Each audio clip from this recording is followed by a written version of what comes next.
My goodness. Okay, let's go to the Western Conference. We got Game 5, Spurs and Thunder. Thunder 9 straight playoff wins following a loss. Okay, there's the stat. Here's Shai Gilgeous-Alexander after Game 4 on lessons learned from the losses.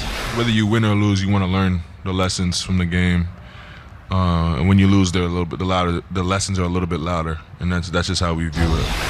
Well, OKC learning how to get their offense going. Second quarter, Chet Holmgren layup after scoring 10 in Game 4. He dropped 16 in Game 5, his most in any game this series. Early third quarter, Thunder up 15. Shai, step back 3.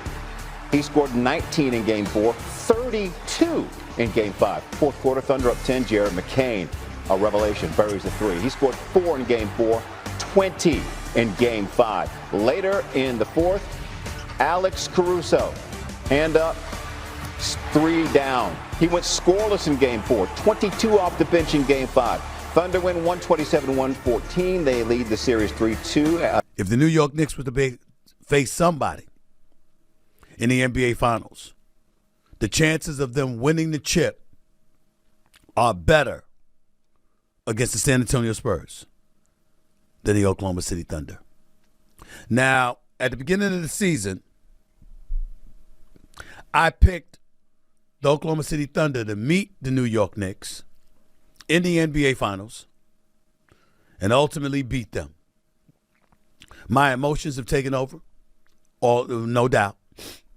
And I'm going down with the ship, damn it. If the Oklahoma City Thunder, victors over San Antonio in Game 5 last night in Oklahoma City, would have faced the New York Knicks, I'm going down with the ship. I'm not picking against my New York Knicks. I'm just not doing it. I can't do it.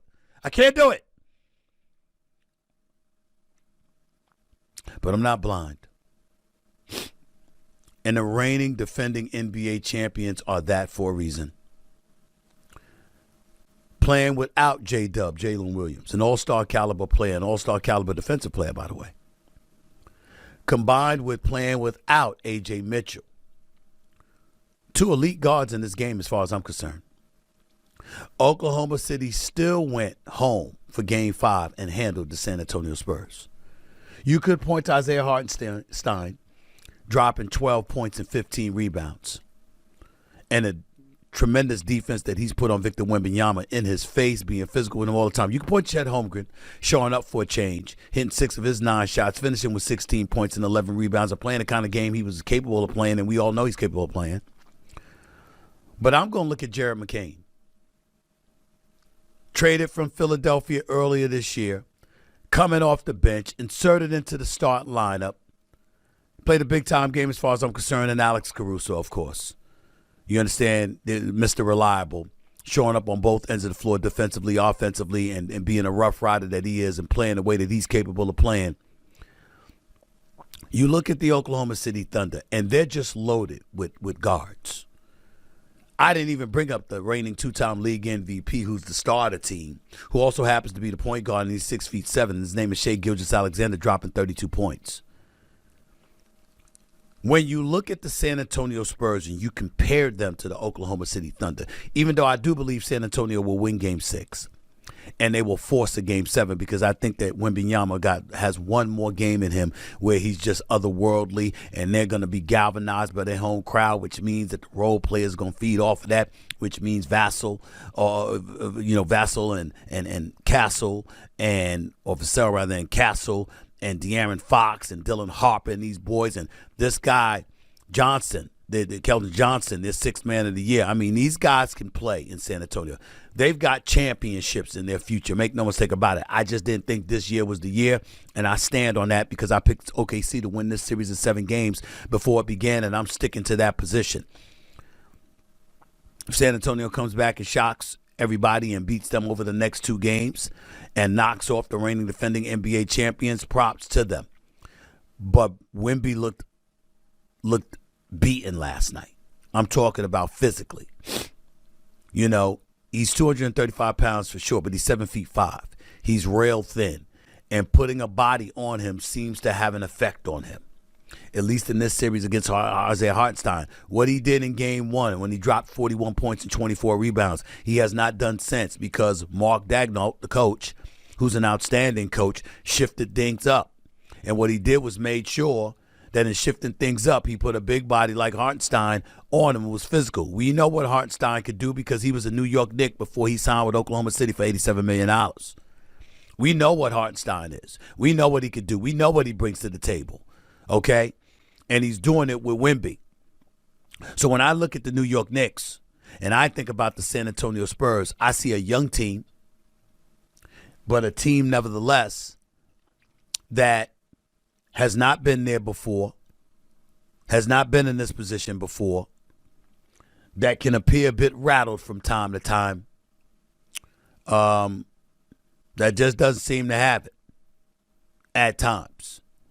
And I think about the in-season tournament, even though it was the regular season, and I think about Wemby, who was on a minutes restriction, coming off an injury. And I understand that the San Antonio Spurs then are not the San Antonio Spurs now, but I think the way that the New York Knicks are playing, the way that Karl Anthony Towns is playing, the way that Mikal Bridges has been playing, which has been outstanding, the way OG Anunoby has been playing, the way Josh Hart being that Energizer Bunny and that Rough Rider, and he's been playing, the way Landry Shamet and McBride and these boys come off the bench doing what they're doing, and Mitchell Robinson. I do think that the New York Knicks, led by the great Jalen Brunson, can really, really do some harm. And their experience and the savviness of a Brunson and others could really spell problems for the San Antonio Spurs. When I think about Oklahoma City, this brother Shai Gilgeous-Alexander, ladies and gentlemen, he's just special. He's just special. And the thing about him is that he doesn't get rattled. It's nothing to him. Home crowds, noise, hostile environments, cheers at home, it doesn't matter to him. He doesn't care. It means nothing to him. It's like I keep going back to when I was doing NBA Countdown for ESPN last year, and we had to cover the Western Conference Finals, and we were covering the Oklahoma City Thunder versus the Minnesota Timberwolves. And we watched Shai Gilgeous-Alexander. I keep remembering a game in which they just ended up losing by they were down by about 44 points. Okay? They were down by about 44 points. And the crowd in Minnesota was going crazy. And they took Shai Gilgeous-Alexander off the court. And he just smiled and clapped. It didn't faze him one bit. And he just let them know they had lost that game by 42, 143 to 101.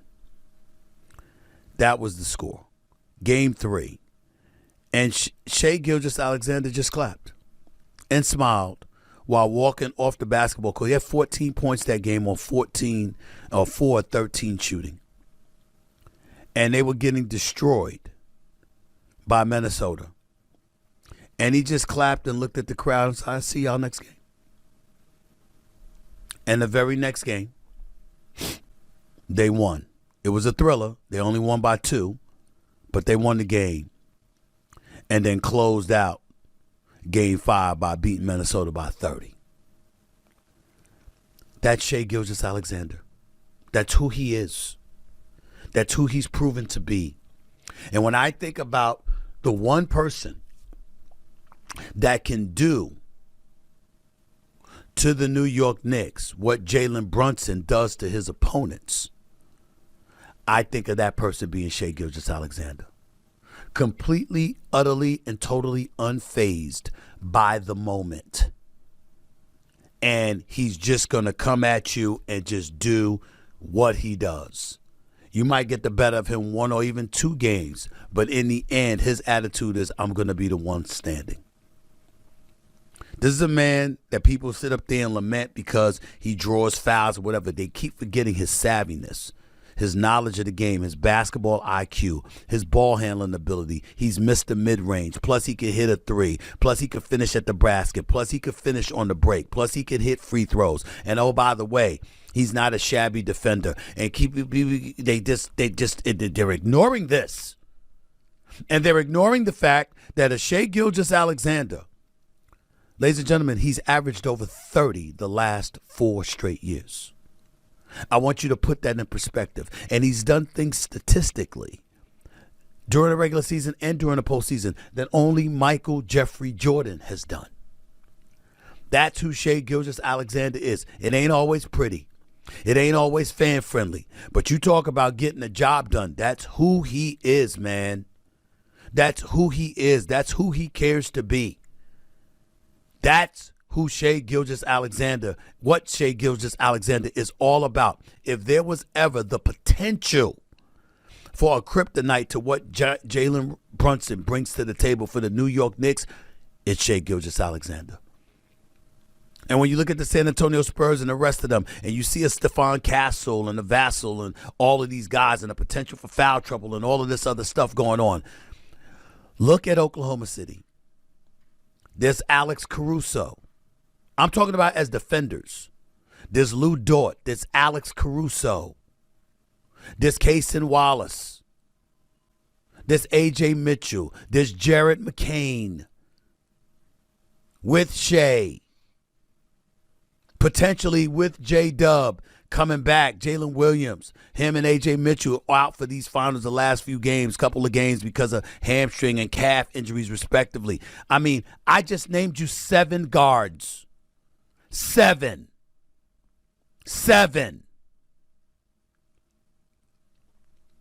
All of whom you're capable of throwing fresh legs, fresh body at Jalen Brunson. Thank God the New York Knicks, come finals time, June 3rd, will have played only 4 games in 23 days. Because, boy, are they going to need their rest. This is the picture that we have to paint as we dissect what's transpiring with the New York Knicks and the impending NBA Finals, whether it's against the San Antonio Spurs, who are down 3-2, got Game 6 tomorrow night, or whether it's the Oklahoma City Thunder, who takes them out in 6 or takes them out in 7. This is what's going on. And the question is, what you going to do about it? What you going to do?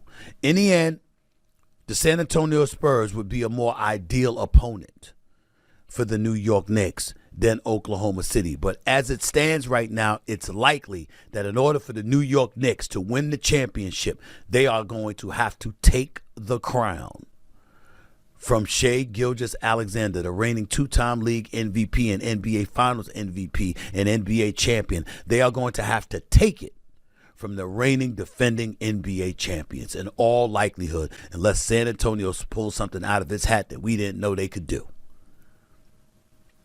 So the question is simple. How okay are y'all with that? As Knicks fans, do you prefer to see them against OKC or San Antonio? Do you think they could beat either opponent? And to the fans, to the general fans out there, who do you want to see most? Do you want to see a finals with the Knicks versus Oklahoma City, or do you want to see it with them against the San Antonio Spurs?